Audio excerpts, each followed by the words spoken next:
Sign of age. Brilliant. How are you, Adam? You good? I'm very good. I'm very good. How are you, my love? I'm fabulous. Thank you for asking. Good. We're gonna kick off our next episode, presuppositions 7 and 8. We are flying through these. I love it. So, and I trust everyone enjoyed last week's episode, calibrating on behavior and things like that. That's really cool to understand. I'm What we're doing impressed you today? remembered. What's that? I'm impressed you remembered. If I made a reference to last week, I'd have been like, "Oh God, what did we do?" What was that? When? How? What? What? Who am I? Yeah. Well, so today, the first one we're going to kick off with is one that I find confuses a lot of NLP students when they first learn about it.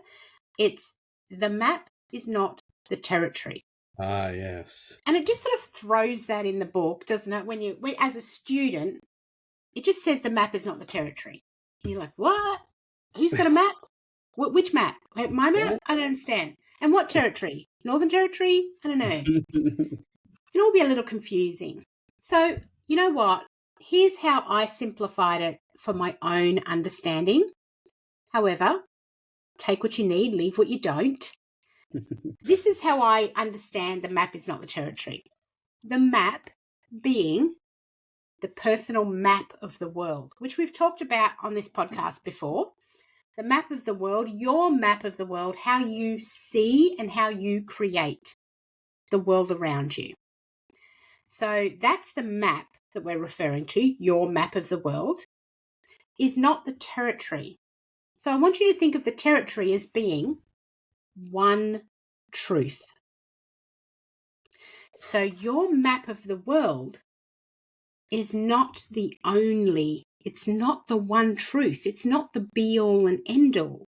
The way you perceive the world is your personal understanding of everything. It's not the truth, it's your truth. It's a It's great how way of putting you it. see it, you perceive it. And so when we say the map is not the territory, it's really, in a nutshell, saying that when you're talking with someone or when you're learning something or when you have a disagreement, it's taking a pause to realize that whatever you're arguing about is two different perceptions of the same thing. However, it's not your thing and it's not their thing. You're seeing it from your perspective, they're seeing it from their perspective, based on your individual maps of the world, how you grew up, what your values are, what your belief system is, who your role models were, the language you use, your education, all of that stuff goes into your map of the world.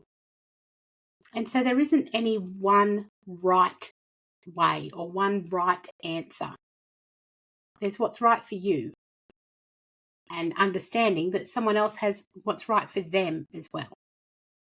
That's how Absolutely. I break it down. What's your thoughts? No, I think it's the perfect way to.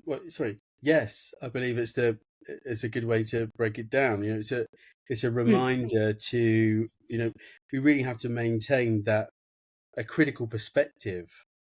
Yep. Towards the tools and the models that we use to understand the world. Because we very often we will be simplifying any situation in order to understand it.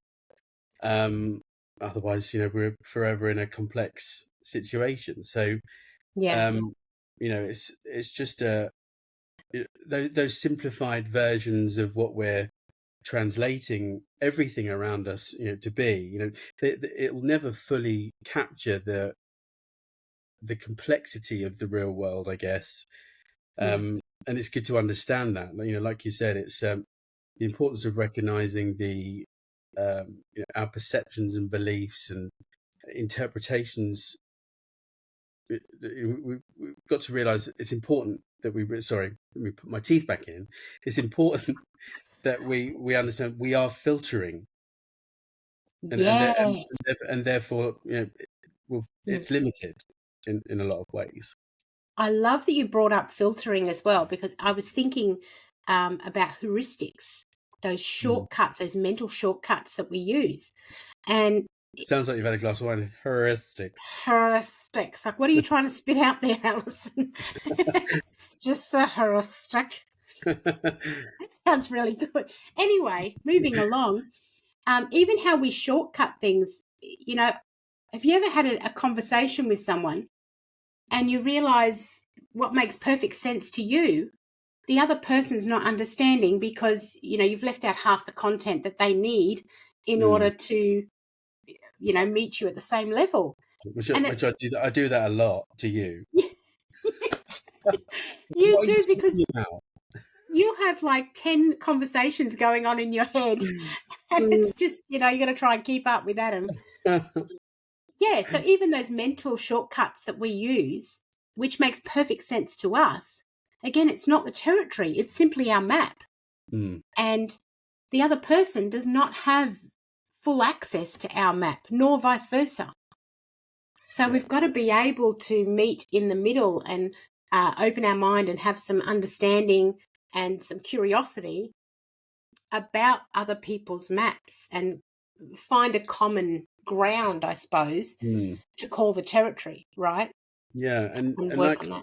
And like you said, it's actually also a way to alleviate the pressure in some, because you just think, well, it's just their map of the world, so you can just let go of a situation rather than have to prove a point. It's just their map of the world, isn't it? Whatever. Oh yes, could relieve so much tension. When in your head you're thinking, I don't understand how you could think that way, or you believe this, or you can get so frustrated, can't you? Because you see the other person as being stubborn or digging their heels in or something. And yet, if you are holding on to almost trying to force someone else to see your point of view or agree with you, you're also being stubborn yourself and digging your heels in. Yeah. Rather than what you're suggesting is that release of, oh, you know what?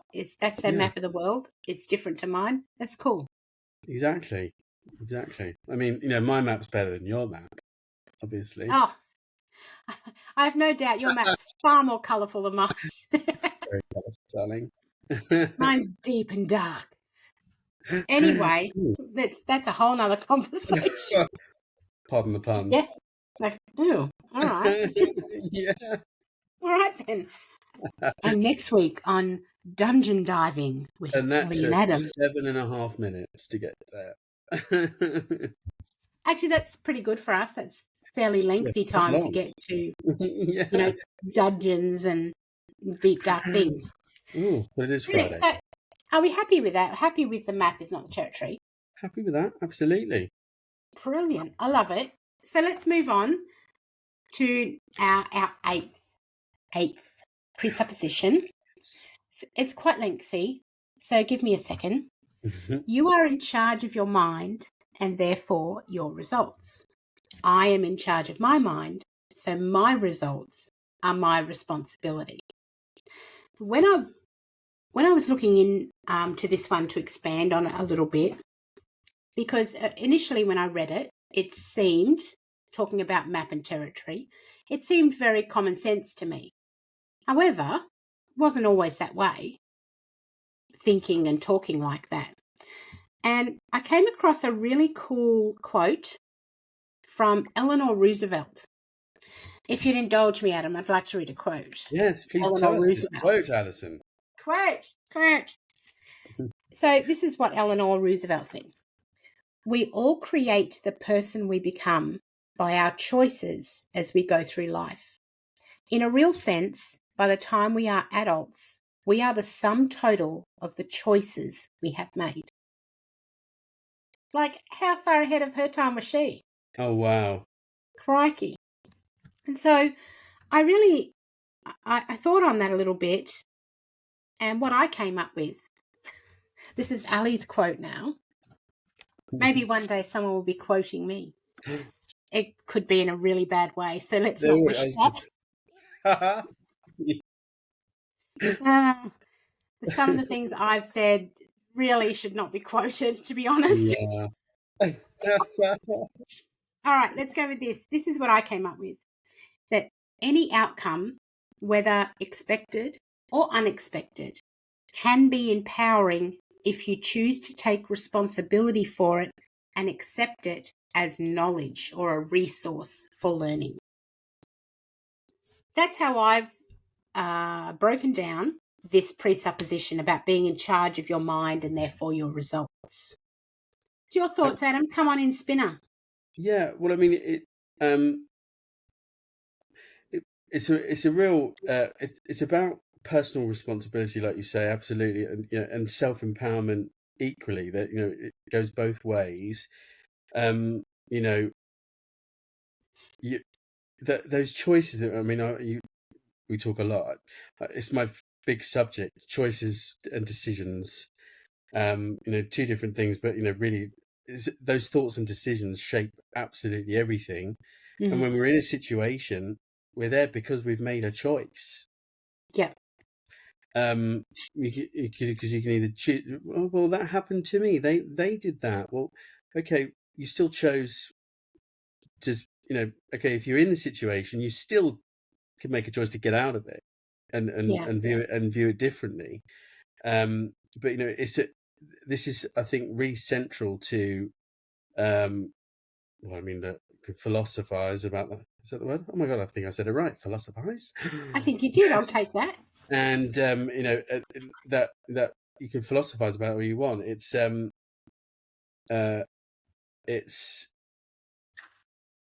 it's about taking ownership of the actions and therefore your life's trajectory. I guess like where you're going to Yeah. end up. If a ship is out there in the middle of the sea and on course, if it goes off by even 1 degree, eventually it will be in a totally different spot. You have to course correct all the time. Keep a check of yourself so that and actually put a destination in the sat nav in the first place. Yeah. That makes a big difference. I also coach other coaches, and we're all human, and this subject comes up an awful lot. Some people are like, oh, yesterday I had a coaching session with a master coach, and this subject popped up. It was, oh, I don't know what I'm doing, and it was almost, it sounded like a bit of despair. And I said, well, when was the last time you actually made a decision? Because it doesn't sound like you've made any for a while. And he went, oh my goodness, you're absolutely right. I said, so when was the last time you made a decision about your direction and where you're going? I said, you don't know what you're doing because you haven't decided.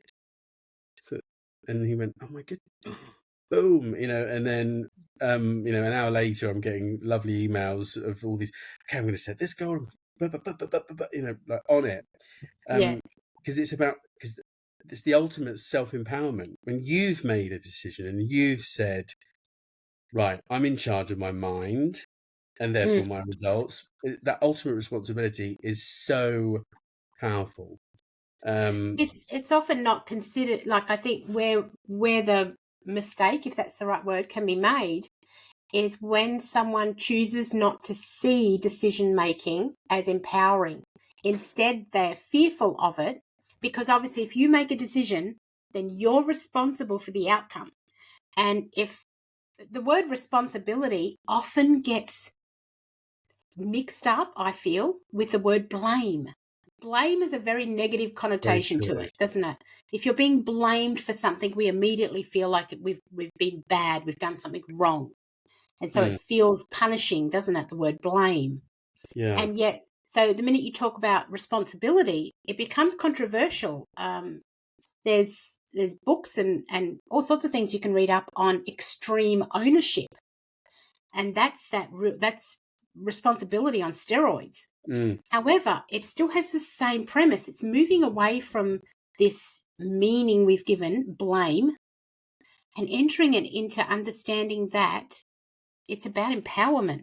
When you make a decision, regardless of which way it turns out, you take responsibility for it and you can choose whether you're going to learn from it or not, or whether you're going to fall into sort of that victim mindset and look to blame outside of yourself. Take responsibility, and that's how you grow. That's how you find out what you're really made of, when you can recover and, like you said, switch course, change course, correct course. Yeah, even just a little bit. Yes, it doesn't Even have just a to little be bit. Because out making of that left course field. correction, as much as a ship can go off by 1 degree and end up somewhere else, you can make a tiny correction and still over time be more towards where you want to be. It's not about finding the Yeah, solution right there and then, is it? No one's actually got those solutions necessarily right there and then. exactly. Yeah. But it's just about one foot in front of the other, isn't it? I used to have a coach a few years ago, and she used to say that all the time. She's like, just put one foot in front of the other and keep doing that. It's just a process, and Mm. you'll be able to turn around one day and go, oh God, look how far I've come from where I was. Is it the control, the much better control you have over your emotions because of it as well as and your actions. Your mental health outcomes are just so much better. I Oh, think. yeah, 100%. Mm, And on this topic, although I'll say it's a little along the side of it, you brought up before about putting a destination in the sat nav in the first place. And as long as you have an idea of where you're heading, you can still get to the same place, even if you have to take a slightly different route to get there.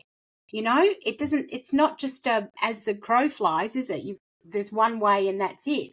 There's many ways to get to that destination that you want. And mm, sometimes, just like the person you were talking about earlier, if you don't, or if you're too scared to make a decision and actually have a destination in mind, it's like getting in your car and then just start driving. Where are you going? Do you turn left? Do you turn right?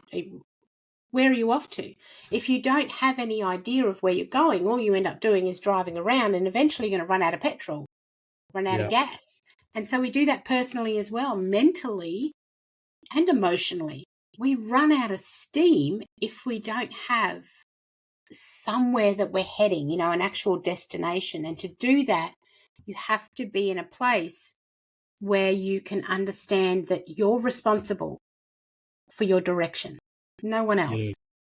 And actually, and also it works the other way, because the second part of it is, so you are in charge of your mind and your results. I am in charge of my mind and therefore my results. Yes, yeah, So it also is on the flip side.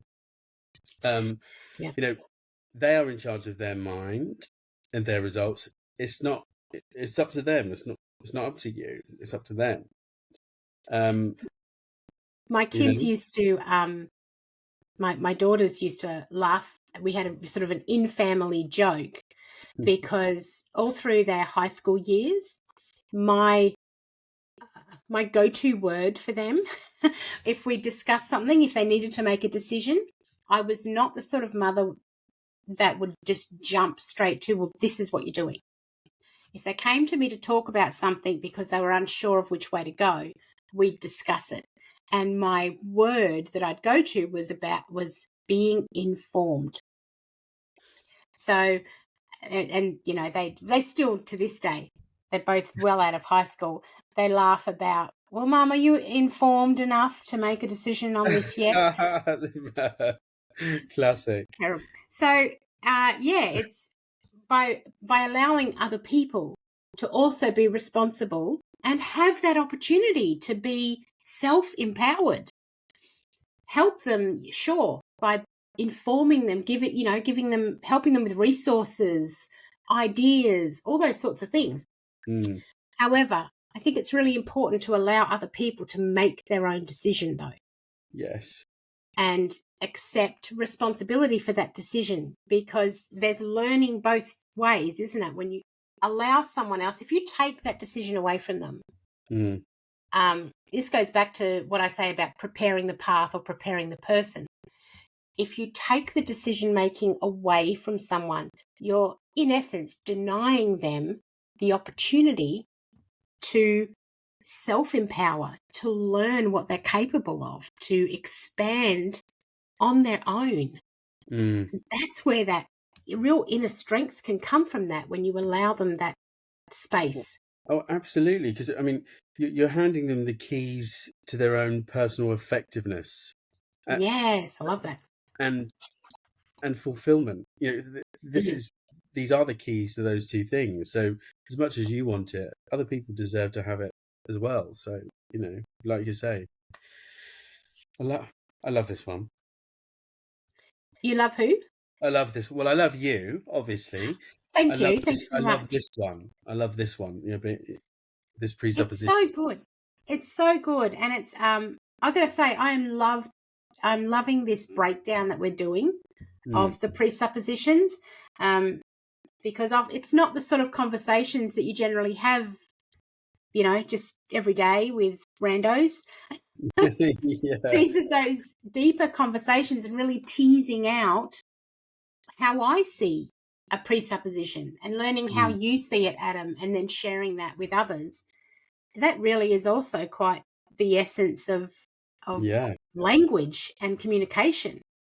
Yeah, it really is. It's And learning, isn't it? that's what NLP is, right? It's a communication model, and Yeah. how to communicate at the highest level with yourself, which is the Yeah. first port of call, and therefore others. It's if anybody that's thinking about doing it, you absolutely must do it. Yeah. It will only add power to your elbow, as my grandmother used to say. Wow, that's an oldie, That is an right? oldie. Yeah, add power to the elbow. Crikey. Let's bring that one back. I like it. It's back. It's back, baby. Well, so are we happy with that? Are we happy to Very happy with that. Very happy with that. thank you, Eleanor Roosevelt, for being our guest Bless you, today. Ellie. Love you, Ellie.